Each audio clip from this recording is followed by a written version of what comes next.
her father's funeral before his coffin hit the ground. 5 days later, she fired me in front of the board she thought she controlled. My son voted for my termination. My wife celebrated in my chair with my father-in-law's scotch. She had no idea what was coming Monday. My name is James Stratton. I'm 47 years old, and I've spent the last 23 years building something I thought would outlast me. Not just a company, a legacy. My father-in-law, Richard Hartley, founded Hartley Medical Systems back in 1981. Medical imaging equipment, diagnostic machinery, the kind of tech that sits in hospitals across 48 states. When I married his daughter Victoria in 2001, I was a systems engineer with a Stanford degree and enough hubris to think I could revolutionize the industry. Richard saw something in me, said I reminded him of himself at 30. He wasn't sentimental about much, but he believed in competence. And I was competent. By 2007, when the company needed capital to survive the financial collapse, I didn't just write a check. I restructured the entire operation, renegotiated supplier contracts, streamlined production, cut overhead by 38% without laying off a single floor worker. Richard called it magic. I called it math. We survived when 3 of our competitors went under. Victoria took credit for supporting the family business. She'd been running the marketing department, which mostly meant approving ad campaigns other people created and attending gallery openings with potential clients. We have 2 kids. Brandon's 22, works in business development at Hartley Medical, his grandfather's idea, not mine. Emily's 19, sophomore at Northwestern studying journalism. Both good kids, though Brandon's got his mother's talent for reading a room and playing to the crowd. Emily's got my stubbornness. Didn't realize how much that would matter until last week. Richard's funeral was on a Thursday. Stage managed like a product launch. Victoria wore Chanel, pearls, that practiced expression of dignified sorrow she'd probably rehearsed in the mirror. The service was at Riverside Memorial, the expensive one with the manicured grounds and the little bridge over the koi pond. 200 people showed up, board members, investors, physicians who'd bought our equipment, politicians Richard had donated to over the years. I counted 14 people who congratulated Victoria before Richard's casket even reached the hearse. 14. Madam CEO, one board member whispered, squeezing her elbow like she'd just won an award. She smiled that corporate smile, the one she used on investor calls. Warm but not too warm. Confident but not arrogant. Practiced. My name wasn't in the program. My chair wasn't in the front row. That was reserved for Victoria, Brandon, and the board chairman. I sat 3 rows back next to Emily, who kept squeezing my hand. She knew. 19 years old, and she could read the room better than her brother ever would. Victoria gave the eulogy. Talked about legacy, vision, the future of Hartley Medical Systems. Never mentioned that I'd save the company. Never mentioned the 70-hour weeks I'd put in, the supplier in Munich I'd flown to meet at 2 in the morning because of the time difference, the production line I'd personally redesigned to cut costs without sacrificing quality. Just legacy, vision, future. After they lowered the casket, people formed a receiving line. Victoria stood at the center, accepting condolences like she was accepting an inheritance, which, I suppose, she thought she was. Brandon stood next to her, playing the dutiful son, shaking hands with the same board members who'd forgotten my contributions. Emily stayed with me. Dad, Emily said quietly, why aren't you up there? Because I wasn't invited, I said. She looked at me, those sharp eyes that missed nothing. What's going on? Nothing yet, I told her. But it will. The unraveling started before Richard's body was cold. Monday morning, I tried logging into my email. Invalid password. I reset it, standard IT protocol. But by noon, my access to the financial databases had been revoked. By Tuesday, meeting invitations I'd sent the week before were mysteriously canceled and rescheduled without notification. People stopped CCing me on email chains I'd started. Wednesday morning, I drove to Hartley Medical's headquarters in Foster City like I had for 23 years. My keycard worked at the main entrance, but when I tried accessing the executive floor, the reader blinked red. Denied. Janet, the security supervisor, looked embarrassed. She'd worked there since 1998. Mr. Stratton, I'm sorry, but your executive credentials are under review. IT says it's temporary, just during the transition. Transition to what? I asked her. She wouldn't meet my eyes. I don't have details, sir, but I can escort you upstairs if you need. I didn't need an escort in my own building, but I took it. Janet walked me to the elevator, swiped her card, pressed 5. The ride up was silent except for the mechanical hum. When the doors opened, I saw my office, the one I'd occupied since 2004, with the door open and 2 people inside boxing up files. I walked down the hall to the conference room, where our weekly operations meeting was supposed to be happening. Through the glass wall, I saw Victoria at the head of the table. My seat. Brandon sat to her right, taking notes. 8 other executives filled the remaining chairs. My chair wasn't there. They'd removed it. Victoria saw me through the glass. Our eyes met for maybe 3 seconds. Then she turned back to her presentation, gesturing to a slide I'd created last month about Q4 projections. She kept talking. Nobody looked at me. I stood there long enough to feel like a fool, then walked back to my office. The 2 people boxing files stopped when I entered. One was from HR, a kid named Derek who'd been hired 6 months ago. The other was Victoria's assistant, Melissa. Mr. Stratton, Derek said nervously, we're just consolidating some duplicate files for the transition. Those aren't duplicates, I said quietly. Those are originals. The supplier contracts from 2007 to 2012. The patent applications I filed personally. My research notes. Mrs. Stratton requested all executive materials be centralized, Melissa said. Not Victoria. Mrs. Stratton. I picked up a framed photo from my desk. Emily's high school graduation, for years ago. She was wearing her blue gown, holding her diploma, smiling at something I'd said. I put in my briefcase. You can have the rest, I told them. Thursday, they moved my parking spot. I'd had the same space for 15 years. 3rd row, spot 47. Right near the south entrance. When I pulled in that morning, there was a Honda Civic in my spot and a new sign, Reserve V. Stratton. My new spot was on the 5th level of the garage. The one where the fluorescent lights flicker and the elevators always broken. I didn't complain. I just parked and walked down 5 flights of stairs. Friday morning, security couldn't find my badge credentials in the system. I'm sorry, Mr. Stratton, the guard said. Different guy, younger, didn't know me. You'll need to sign in as a visitor. I signed a clipboard. Visitor. In the company I'd saved. Monday morning came with the kind of silence that precedes storms. I wore a suit. The charcoal Tom Ford Victoria had bought me for our 20th anniversary, back when she still pretended we were partners. I arrived at Hartley Medical at 8:45 a.m., signed in as a visitor for the 5th consecutive day, and took the elevator to the executive floor. The conference room was already occupied. Through the glass walls, I could see the entire board of directors seated around the table. 9 people. Victoria sat at the head, Brandon her right. The chair opposite her, my old position during board meetings, was conspicuously empty. At 9:03 a.m., Victoria's assistant opened the door. Mr. Stratton, they're ready for you. I walked in. Nobody stood. Nobody shook my hand. The board chairman, Thomas Reeves, a man I played golf with for 15 years, gestured to the empty chair. James, please sit, Thomas said. His voice had that practiced gentleness people use before delivering bad news. I sat, looked around the table. Half these people owed their positions to recommendations I'd made. The CFO, Patricia Vaughn, wouldn't meet my eyes. The head of R&D, someone I'd personally mentored, studied his tablet like it contained the secrets of the universe. James, Thomas began, we appreciate everything you've contributed to Hartley Medical over the years. Your technical expertise has been invaluable. Past tense. Always a tell. However, he continued, given the recent organizational restructuring and strategic realignment under Victoria's leadership, the board has made the difficult decision to terminate your position, effective immediately.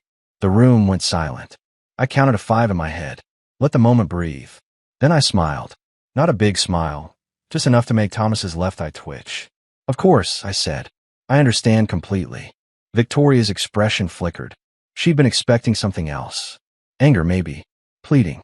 Definitely not agreement. Your severance package is quite generous, Patricia said quickly, sliding a folder across the table. 6 months' salary, continued health benefits for a year, and full vesting of your retirement account. I didn't touch the folder. That's very thoughtful. We'll need your building access credentials and any company property returned by end of business today, Thomas added. Absolutely, I said. I'll have everything to security by noon. Brandon shifted in his seat. He looked uncomfortable, like he was watching something he didn't fully understand. Good. He should be uncomfortable. Is there anything you'd like to say? Victoria asked. Her voice was cool, controlled. CEO voice. I stood slowly, buttoned my suit jacket. Just one thing. Everyone leaned forward slightly. Waiting. Thank you for the opportunity, I said. It's been educational. I walked out before anyone could respond. Didn't slam the door.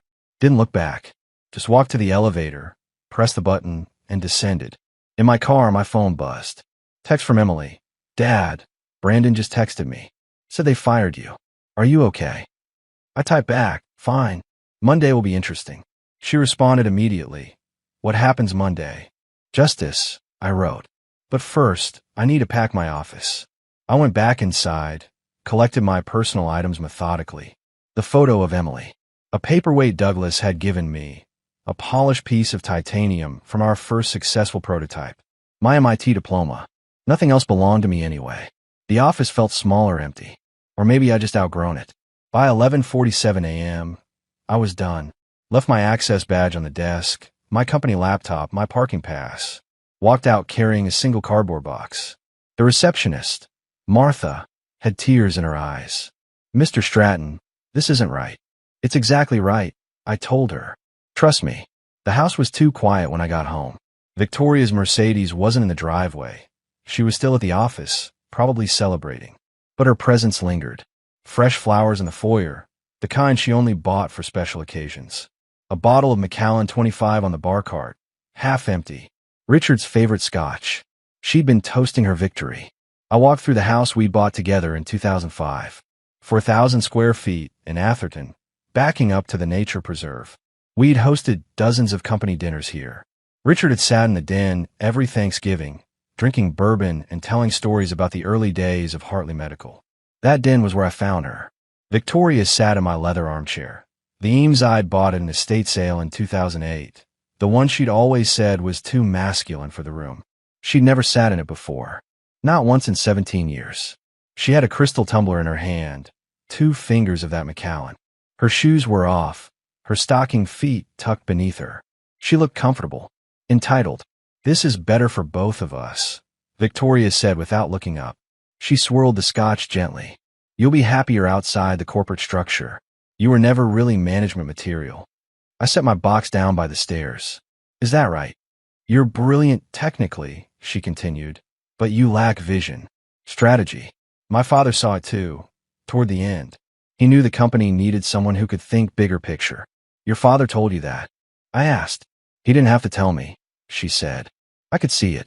The way he started consulting with me more, including me in board discussions. He was preparing me to lead. I walked toward the stairs. Stopped halfway up, turned slightly. Did you ever wonder why he gave me that office safe? I asked. Her hand paused mid-swirl. What safe? The one in my office. The biometric one. Key to my thumbprint. Your father installed it personally in 2012. Said it was for important documents. Her expression shifted. Not quite concerned, but close. What documents? Victoria asked. The ones you should have read before you fired me, I said. I continued up the stairs, leaving her sitting in my chair with her dead father's scotch, drunk on power she thought was hers. Behind me, I heard the glass clink against the side table. Heard her stand, her stockings sliding on the hardwood. James, she called up the stairs, what documents? I didn't answer, just walked into my study, closed the door, and called Arthur Hastings, Richard's personal attorney, the one who drafted the documents Victoria didn't know existed. Arthur, I said when he picked up. It's time. Monday, he asked. Monday, I confirmed. 9 a.m. sharp.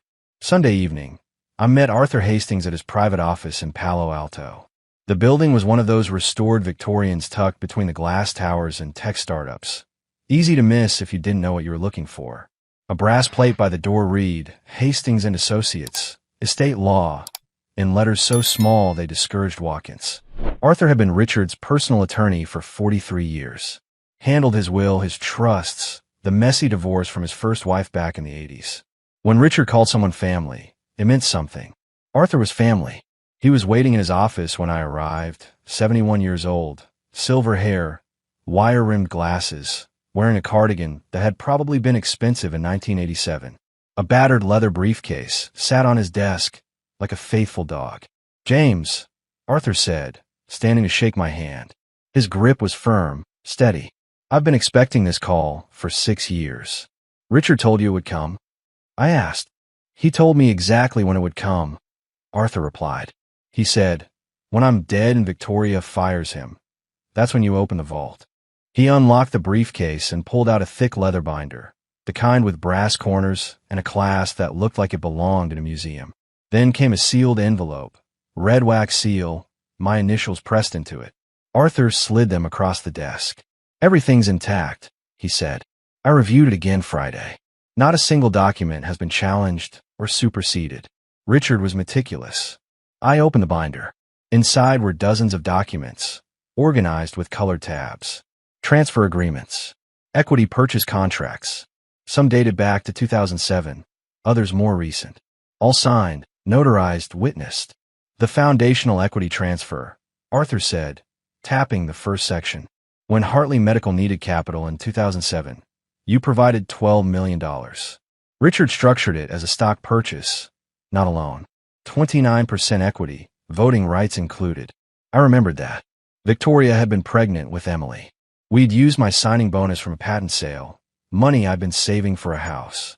Richard had looked me in the eye and said, "This makes you family in the only way that matters." "Over the next 16 years, Arthur continued, "you acquired additional shares through various vehicles. Silent partnerships, custodial accounts, trust structures, all authorized by Richard, all documented." He flipped to another tab. "The marital equity clause. When you married Victoria in 2001, Richard established a spousal protection trust. If the marriage ended, or if there was proven corporate malfeasance affecting family interests, certain shares automatically transferred to the wrong party." "How many shares total?" I asked. Arthur pulled out a spreadsheet, slid it across. Numbers in neat columns. Percentages. Dates. Signatures. 62%, he said.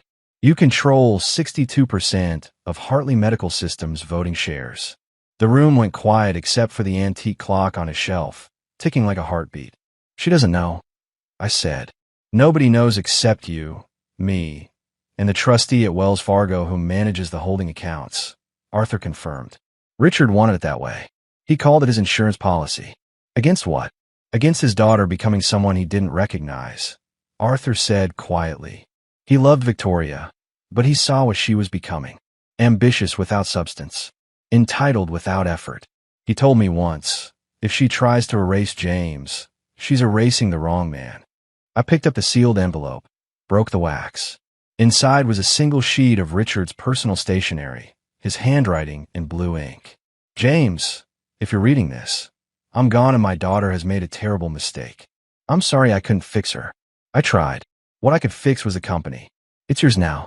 Don't let her destroy what we built. Richard." I folded the letter carefully, put it back in the envelope. "What's the plan?" Arthur asked. "Tomorrow morning, we file the notice of extraordinary shareholder meeting," I said. "Clause 12C of the corporate bylaws requires immediate board assembly when majority shareholder demands restructuring review. They'll fight it," Arthur warned.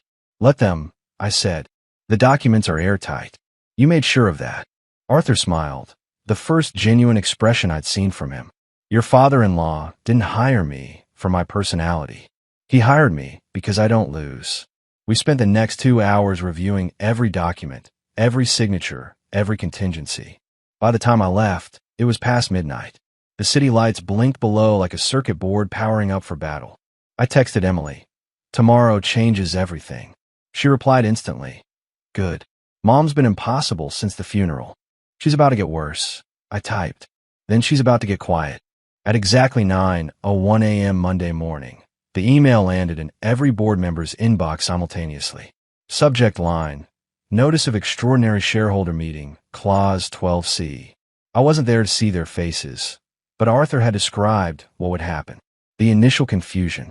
The second read, slower this time. The realization. The email was surgical. To the Board of Directors of Hartley Medical Systems. Per Clause 12C of the Corporate Bylaws, as amended 2012, the undersigned majority shareholder hereby demands an extraordinary meeting to address the following. 1. Immediate dissolution of current executive appointments. 2. Review of all equity distributions and voting rights. 3. Restructuring of board composition and leadership. Meeting convened today, Monday, December 9th, 12 p.m., Executive Boardroom. Attendance is mandatory per shareholder rights. Regards, James Stratton, majority shareholder, Hartley Medical Systems. The attachments were worse. 12 PDF files, each one a legal landmine. Stock transfer agreements. Equity purchase contracts. The trust documentation showing my 62% controlling stake. Notarized, witnessed, dated, unimpeachable. At 9:07, my phone started ringing. Victoria. I didn't answer. At 9:12, Thomas Reeves called. I let go to voicemail. At 9:18, Patricia Vaughn texted, James, we need to talk. This can't be legitimate. I texted back, see you at noon. Arthur called at 9:23. The CFO just contacted me demanding verification. I sent her the Wells Fargo trust statements and the original transfer agreements from 2007. She hung up without saying goodbye. How long until Victoria calls you? I asked. She already did. 3 times. I didn't answer. At 9:31, Emily called. Dad, Brandon just showed up at my apartment. He's freaking out. Says you're trying to steal the company. I'm not stealing anything, I said. I'm taking back what's mine. He says Mom's having a breakdown, throwing things in her office. Emily, I need you to trust me. Can you do that? Silence for a moment. Then, I've always trusted you, Dad. You're the only one who's never lied to me. At 10:15, bonded couriers arrived at Hartley Medical Headquarters with physical copies of the notification. Black folders, premium paper, the kind that says this is not negotiable. One for each board member. Hand-delivered, signed receipts required. The receptionist, Martha, told me later that Victoria intercepted hers in the lobby. Open it right there, standing by the artificial ficus tree. Read the first page, then the second. Her face went from confusion to pale recognition. Is this legal? Victoria had asked Martha, as if the receptionist would know. Martha had shrugged. Ma'am, I just answer phones. At 11:03, Victoria's attorney called Arthur. Demanded to know where the shares came from, who authorized the transfers, whether there were any procedural violations. Arthur's response was a masterpiece of legal brevity. Every document was executed by Richard Hartley personally, filed with appropriate regulatory bodies, and held in trust per California corporate law. If you'd like to challenge their validity, I'll see you in court. Otherwise, see you at noon. At 11:47, I arrived at Hartley Medical. Walked through the front entrance. Martha's eyes went wide. Mr. Stratton, she said softly. Should I? No visitor badge today, Martha, I said. Not anymore. I took the elevator to the 5th floor. The executive boardroom doors were closed, but I could see shapes moving inside through the frosted glass. All of them. Every board member. Victoria at the head of the table, phone pressed to her ear, gesturing frantically. I checked my watch. 11:53. At exactly noon, I opened the doors and walked in. The boardroom went silent.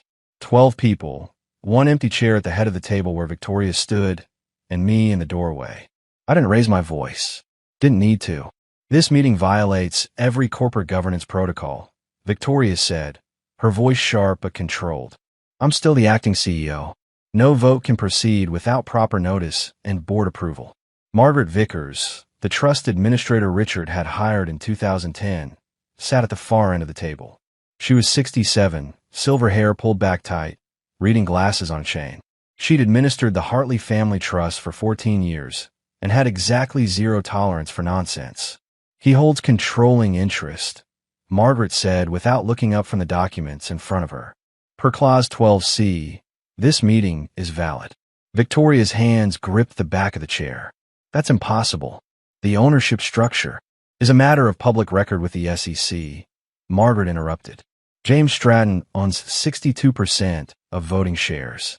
Has since 2019 when the final trust transfer executed. You own 18% through inheritance. Your son Brandon owns 6%, gifted by his grandfather. Emily owns 7%. The remaining 7% is distributed among non-voting preferred shareholders. Brandon went pale. He'd been scribbling notes on his tablet, but his hand had frozen mid-word. Thomas Rees cleared his throat. James, surely we can discuss this privately. Come to some kind of arrangement. All in favor of the motion to restructure current executive leadership, Margaret said, cutting him off, in accordance with majority shareholder authority. Nobody moved. The silence stretched like wire about to snap. This is a vote, Margaret continued. Raise your hand if you support the restructuring motion. Patricia Vaughn raised her hand first, then the head of R&D, then 3 others in quick succession. One by one, hands went up. Even Thomas, after a long pause, lifted his hand slowly. Victoria's mouth opened slightly, but no sound came out. She looked around the table at people who'd toasted her appointment 6 days ago. Every single one had their hand raised. Unanimous, Margaret said, making a note. The motion carries.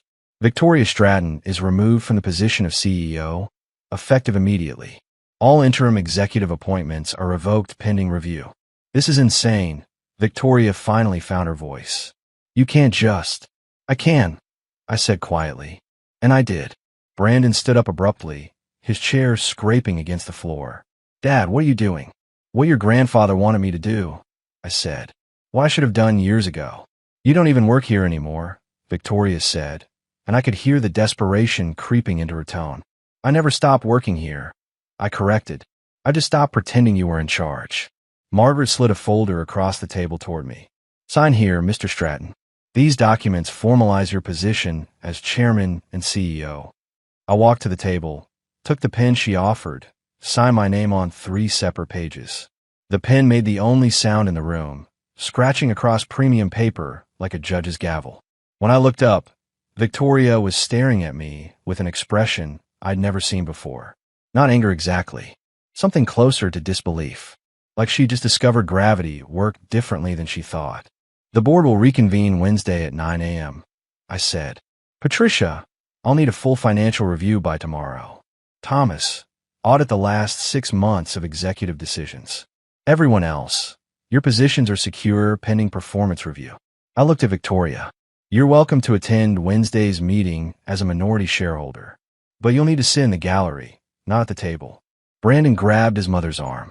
Mom, let's go. Please. For a moment, I thought she might argue, might make a scene. Instead, she picked up her phone and her portfolio, straightened her jacket, and walked toward the door. She stopped next to me, close enough that I could smell her perfume, the same one she'd worn on our wedding day. You planned this, she whispered. All of it. No, I said. Your father planned it. I just executed. She left without another word, Brandon trailing behind her like a shadow. Through the glass wall, I watched them walk to the elevator. Victoria stood perfectly straight, chin up, every inch the CEO she pretended to be. The elevator doors closed, and she was gone. By 4 p.m., the news had leaked. Someone on the board, my money was on Patricia, who'd never liked Victoria, had tipped off a business reporter at the San Francisco Chronicle. The headline hit the website at 4:17. Hartley Medical CO ousted in shareholder coup. Founder's son-in-law takes control. The article was surprisingly accurate. Mentioned the emergency board meeting, the 62% ownership stake, Victoria's removal. What made it viral was the final paragraph. A quote from an unnamed source describing Victoria's termination of me 5 days earlier as the most expensive mistake in Bay Area corporate history. By 4:30, the story had been picked up by TechCrunch and Business Insider. By 5, it was trending on LinkedIn. Someone found our wedding photo. Victoria in that dress she'd spent $18,000 on, me in a rented tux that didn't quite fit. The caption, guess who really married into money? My phone started buzzing around 5:15. Texts from former colleagues, investors, people I hadn't talked to in years. Most were congratulatory. A few were clearly fishing for inside information. Emily called at 5:42. Dad, it's everywhere. Brandon's losing his mind. Mom locked herself in her office and won't talk to anyone. How are you doing? I asked her. I'm good, Emily said, and I could hear the smile in her voice. Actually, I'm really good. Grandpa always said you were the smartest person in the room. Guess he wasn't kidding. Your mother made her choice, Emily interrupted. I made mine too. I'm proud of you, Dad. That hit harder than I expected. Thank you, sweetheart. There's something you should know, Emily said. Brandon showed me a memo Mom wrote 6 months ago. She was planning to force you out even before Grandpa died. Had the whole strategy mapped out. 6 months. While Richard was still alive, fighting cancer, Victoria had been planning my removal. Where did Brandon get the memo? I asked. He found it in Mom's office after the board meeting. He's really shaken up, Dad. I think he's starting to realize what she is. At 6:03, Victoria's attorney, a sharp-dressed shark named Preston Hale, sent Arthur a cease and desist letter demanding we retract all slanderous claims and restore Victoria to her position. Arthur responded with a single-sentence email. See you in court, counselor. Bring documentation. The real damage started showing up around 7 p.m. A tech blogger who specialized in corporate drama had somehow obtained an internal email Victoria sent 3 months ago. Subject line, Operational Efficiency Review. In it, she described me as legacy overhead and suggested my technical contributions, while historically significant, no longer align with our strategic vision. Legacy overhead. The man who'd saved the company was overhead. The blogger ran it with the headline, How to Insult Your Majority Shareholder, a case study in corporate stupidity. It got worse. At 7:34, someone leaked a recording from the board meeting where Victoria had fired me. I don't know who recorded it, probably someone's phone under the table, but the audio quality was clear enough. Victoria's voice, cold and corporate. We're terminating your position, effective immediately. Then my response, calm, measured, almost amused. Of course. I understand completely. Monday will be interesting. That clip went viral. By 8 p.m., it had 500,000 views on Twitter. People were making memes. Monday will be interesting became an instant catchphrase for unexpected revenge. At 8:47, my phone rang. Unknown number. I almost didn't answer, but something made me pick up. Mr. Stratton. A woman's voice, professional but warm. This is Jennifer Cole from 60 Minutes. We'd love to talk to you about doing a segment on corporate governance and family businesses. Would you be interested? Not at this time, I said. But thank you. If you change your mind. I won't, I said, and hung up. The house was quiet when I got home at 9:30. Victoria's car was gone. Her closet was half empty. She'd taken clothes, toiletries, her jewelry box, left everything else. There was a note on the kitchen counter, her handwriting sharp and angry. This isn't over. I crumpled it up, threw in the trash. My phone buzzed. Text from Emily. Mom's at the Four Seasons. Brandon's with her. I'm staying at Sarah's place tonight. Are you okay? I texted back. I'm fine. Get some rest. Tomorrow's going to be busy. I poured myself 2 fingers of the Macallan, the bottle Victoria had been drinking from, and sat in my chair. My chair in my house, in my company. The silence felt like victory. Wednesday's board meeting started at 9 a.m. sharp. I arrived 15 minutes early, carrying Richard's old leather portfolio, the one he'd used for 40 years, worn smooth at the corners, initials embossed in gold that had faded to bronze. The boardroom felt different now. My name was on the door placard. Chairman and CEO. The chair at the head of the table was mine, not by theft, but by documentation older than Victoria's ambitions. Patricia had the financial review ready. She slid it across the table as board members filed in. 9 people, same faces as Monday, different energy. They knew who was in charge now. Before we begin, I said, I want to address the pension fund. The room went still. Patricia's jaw tightened. Over the past 8 months, I continued, $4.2 million was transferred from the Employee Retirement Fund to a discretionary account labeled Executive Operational Flexibility. Can you explain that, Patricia? She cleared her throat. Those transfers were authorized by the acting CEO as short-term loans to cover cash flow gaps during the transition period. Victoria authorized raiding the pension fund. I asked. She said it was temporary, that the money would be replaced within 60 days. It's been 8 months, I said. Where's the money? Patricia pulled out another folder, slid it to me. Bank statements, wire transfers, a paper trail that led exactly where I thought it would. Victoria had used the pension money to fund consulting contracts with firms that didn't exist. Shell companies. Her personal slush fund. This is embezzlement, Thomas Reeves said quietly. This is federal fraud, I corrected. And every person in this room who knew about it shares liability. I didn't know, Patricia said quickly. I found out Monday when I started the audit. I was going to report it. Were you?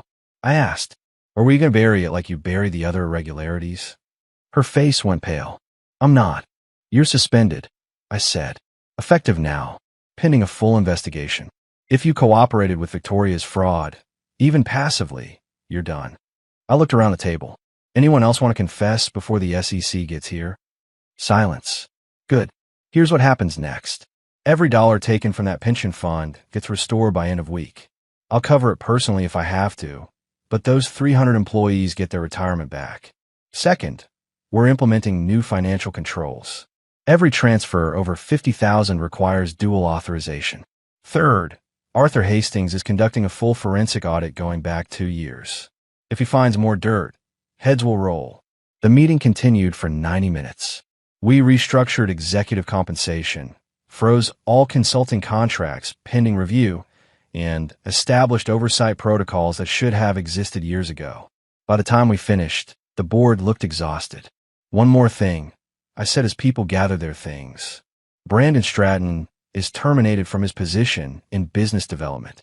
He voted to fire me knowing I was majority shareholder. That's either incompetence or complicity. Either way, he's out. Nobody argued. At 11:30, my phone buzzed. Text from Emily. Dad, Brandon just showed up at my apartment. He's a mess. Crying. Saying he didn't know. That mom told him you were just an employee. What should I do? I typed back. He's your brother. Help him if you want. But he made his choice. He'll have to live with it. 3 dots appeared, then disappeared. Finally, he said he wants to apologize to you. Tell him I'm at the office, I wrote. If he wants to talk, he knows where to find me. Brandon showed up at 2:15. Martha called from reception. Mr. Stratton, your son is here. Should I send him up? Give me 5 minutes, I said. Then yes. I sat behind Richard's old desk, my desk now, and waited. When Brandon walked in, he looked like he hadn't slept. Red eyes, rumpled shirt, the kind of beaten-down posture that comes from realizing you backed the wrong horse. Dad, he said, standing in the doorway like he wasn't sure he was allowed in. Sit, I said, not unkindly. He sat, hands clasped between his knees, staring at the floor. I didn't know, Brandon said quietly. About the shares, about Grandpa's plan, about any of it. Mom said you were just technical staff, that Grandpa was grooming me to take over eventually. She said firing you was necessary for the company's future. And you believed her, I said. She's my mother, he said, looking up. Why wouldn't I believe her? Because you're 22 years old, not 12, I said. Because you've worked here for 3 years, and you've seen how this company operates.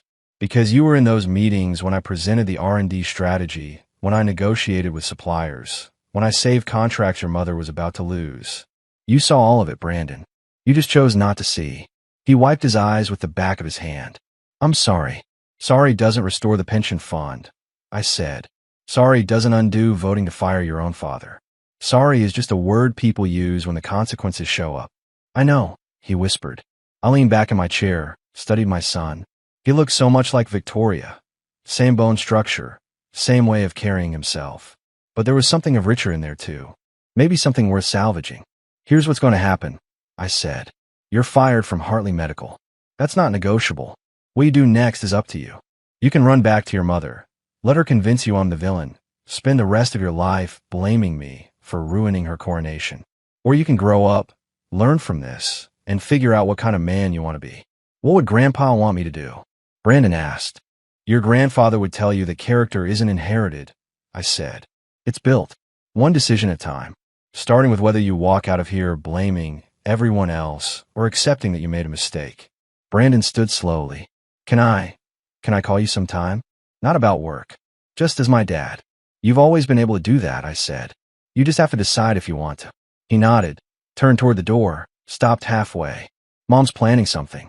I don't know what, but she's been on the phone with lawyers all week. She told Tyler that you haven't won yet. Thanks for the warning, I said.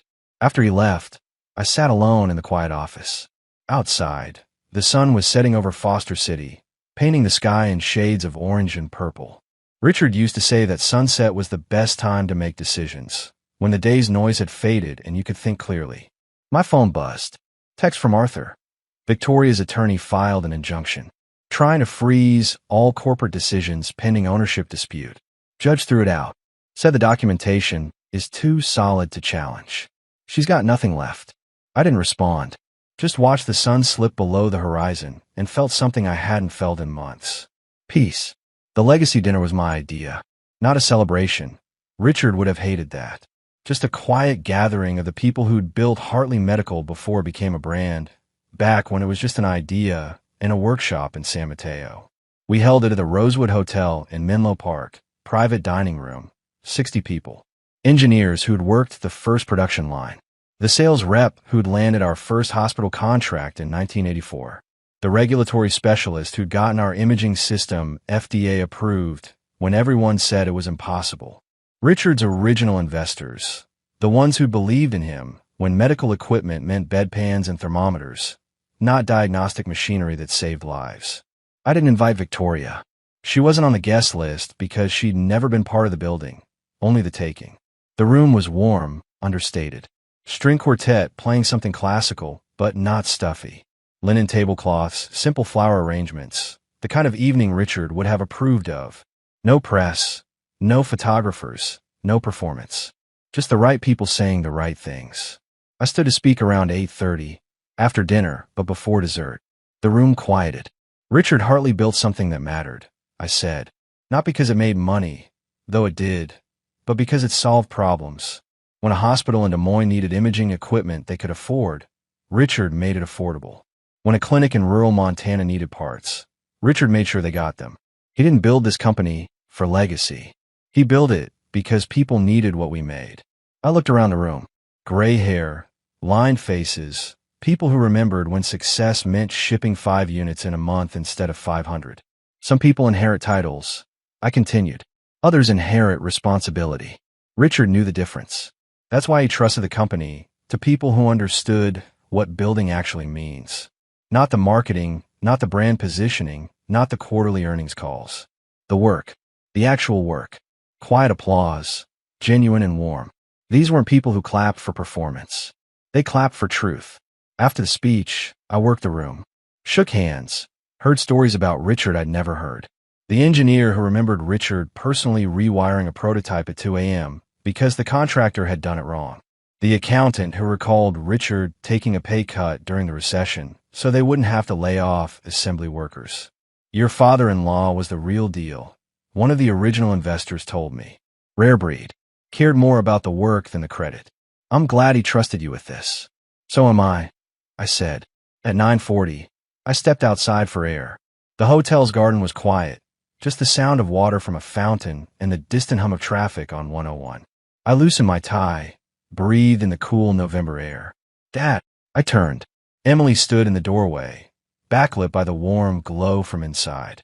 I thought you were at school, I said. I drove down, she said, walking over. Couldn't miss this. Grandpa would have wanted me here. We stood together in the garden, father and daughter, watching the fountain recycle the same water in endless loops. Mom called me today, Emily said. Wanted me to convince you to settle. Said she'd drop all the legal challenges if you gave her a seat on the board and a consulting position. What did you tell her? I told her that Grandpa didn't leave her the company because she never learned to build, only to take. Then I hung up. I put my arm around her shoulders. That was harsh. That was honest. Emily corrected. There's a difference. Inside, the quartet started playing again. Someone laughed, the sound carrying through the open door. What happens now? Emily asked. With the company, with Mom, with everything. Now we build, I said. Same thing we've always done. We make equipment that works, we pay our people fairly, we honor the pension fund, and we remember why Richard started this in the first place. And Mom, your mother has 18% of a company she tried to steal, I said. She'll get dividends, attend shareholder meetings, and live comfortably. But she'll never run Hartley Medical. That ship sailed the day she fired me. Good, Emily said quietly. We walked back inside together. The party continued until just past 11, people drifting out in pairs and small groups, promising to stay in touch, to remember the old days, to honor what Richard had built. By 11:30, it was just me and Arthur Hastings, sitting in the empty dining room with cold coffee and the satisfaction of a job well done. Richard would be proud, Arthur said. Richard made this possible, I said. I just followed his instructions. You did more than that. Arthur countered. You protected what he built. That's worth something. 8 months later, Hartley Medical announced its most profitable quarter in company history. We'd restored the pension fund, renegotiated supplier contracts, and landed 2 major hospital networks. Brandon had enrolled in a graduate program at Berkeley, studying business ethics of all things. He called every Sunday. We were working on it. Victoria settled in Santa Barbara, consulting for medical startups, using her maiden name professionally. Hartley Consulting. She tried to build her own legacy, separate from the company she'd lost. I heard she was moderately successful. I didn't follow too closely. Emily finished her journalism degree and joined the company's communications department. Not because I gave her the job, but because she earned it. Richard would have liked that. Sometimes late at night in my office, I'd sit in the chair Richard had used and think about the choice he'd made all those years ago. Trusting me with his company instead of his daughter. Building protections she never knew existed. Planning for a future where competence mattered more than blood. He'd seen something in me I hadn't seen in myself. Or maybe he'd just seen Victoria clearly and made the only choice that made sense. Either way, Hartley Medical System survived. Not because of a name or a legacy or an inheritance. Because of the work. The actual work. And that, I thought, was exactly how Richard would have wanted it.